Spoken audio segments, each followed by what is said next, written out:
Good morning. It's Thursday. Day before they claim we're gonna get snow, ice, rain, something. Little bit said she don't know what to get, but she don't want none of it because it's gonna be cold, and it's cold this morning.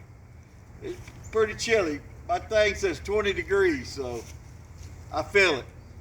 So on my calendar from last year, I got the date Travis Fisher's birthday today.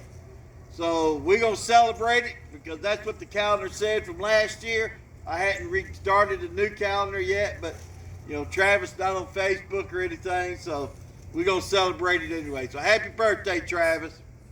And also, everybody have a wonderful, stay safe. If we have some bad weather, stay in, stay safe. At least let them get the roads clean because it won't last very long. You let them get the roads clean, you'll be up and going by that afternoon. So you won't have to stay in that long. So you don't have to buy all that many groceries. But I know how people are. They're going to stack up and they're going to be in for a month. And they can't stand 2 days. So everybody have a wonderful day. Stay warm. Enjoy the bell. And